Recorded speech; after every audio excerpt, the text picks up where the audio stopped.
Alors donc le dernier conte, c'était la voleuse de lait. La voleuse de lait, c'est une fermière qui livre du lait à la laiterie, c'est son métier. Tous les jours, on traite les vaches à la main, et puis on remplit les bidons et on va les porter au bord du chemin où le laitier, avec son gros camion, peut venir les chercher et les emporter avec tous les autres bidons de lait de la commune. Alors qu'on avait mis ce qu'on appelle fait la mise à l'herbe des vaches, c'est-à-dire qu'on les avait mises à paître la bonne herbe normande, et qu'à ce moment-là, normalement, le lait, la production laitière double, voire triple, grâce à l'herbe, eh bien, malgré tout, cette année-là, ça ne doublait pas ni ne triplait, c'était stable. Le lait n'augmentait pas. Donc, ils recevaient la paye de lait, et puis c'était le même prix qu'en plein hiver. Alors donc elle a pris, commencé à paniquer, elle a contacté la laiterie, elle a fait venir Monsieur François, le responsable des relations avec les clients, l'a interrogé, et lui il a dit bon bah oui c'est pas normal, vous avez bien raison, c'est tout ce que au printemps ça s'enflamme. Donc il est allé voir la comptable, le responsable de quai de la laiterie, et puis ils ont vu qu'il n'y avait rien. Le responsable de quai a dit nous on fait notre boulot, tout est ok. Et puis ils sont allés voir la comptable qui a répondu il n'y a pas d'erreur, il n'y a pas d'erreur, tout est bon, ça vient pas de chez nous. Bon. Et bien, donc après, ils sont rentrés chez eux, un peu penauds, avec le mari, tout ça, et puis ils se sont dit, mais on nous vole le lait dans les bidons, sur place, chez nous. Alors bon, donc ils ont fait un plan.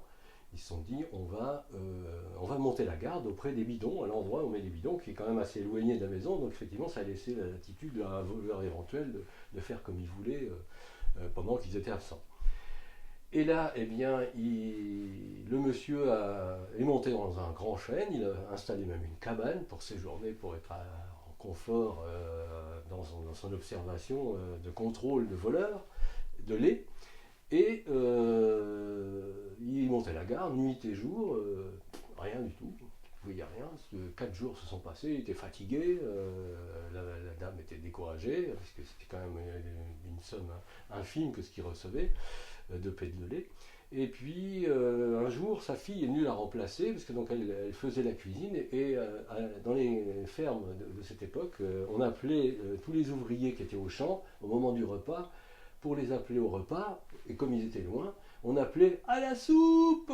La patronne, la cuisinière, appelait tout le monde à la soupe. Ça voulait dire venez tous parce que le repas est prêt.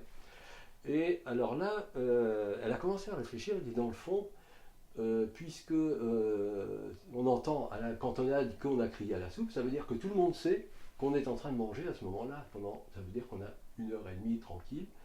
Et elle s'est dit, moi si j'étais voleuse, c'est à ce moment-là que j'interviendrai.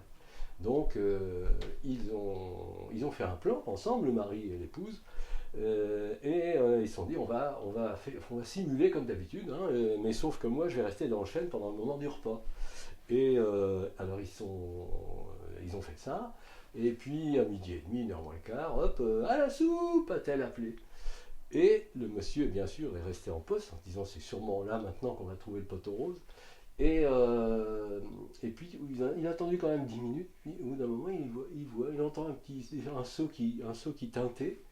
Oh, c'est bizarre. Et puis il regarde, c'était la voisine qui arrivait avec son petit seau et son tuyau pour aspirer, comme on aspire le calva dans les fermes normandes, on fait toujours du calva. Et hop, il mettait ça dans un seau qui fermait.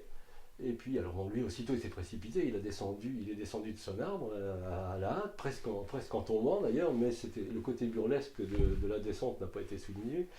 Et puis il a attrapé la voisine par l'épaule qui se sauvait quand même, hein, en renversant le lait dans son seau et tout ça. Et puis la femme est arrivée, la fermière, hein, qui était l'objet du vol aussi, elle est arrivée en criant, et puis ils ont attrapé la fermière, la voleuse, et puis ils lui ont dit non, mais quand même, tu te rends compte, Janine, depuis le temps qu'on te fait des cafés, depuis le temps qu'on te garde tes enfants, qu'on te rend des services infinis, et toi tu viens, quand on a le dos tourné, qui nous vole notre lait, qui est l'objet, qui est notre seul revenu, quoi. C'est quand même hautement dégueulasse ce que tu fais. Alors bon, bah, après ils ont convenu, ils sont disputés, mais le monsieur voulait éviter que les deux dames se battent, parce que c'était vraiment parti à s'agripper le col de la blouse. Et il a dit non, non, on va faire un compromis. Janine, tu n'aimes pas le repassage. Janine, tu n'aimes pas le ménage. Eh bien, notre chère voisine, pour se racheter puis pour nous rembourser, elle va faire tout ce que tu n'aimes pas dans la maison. Voilà.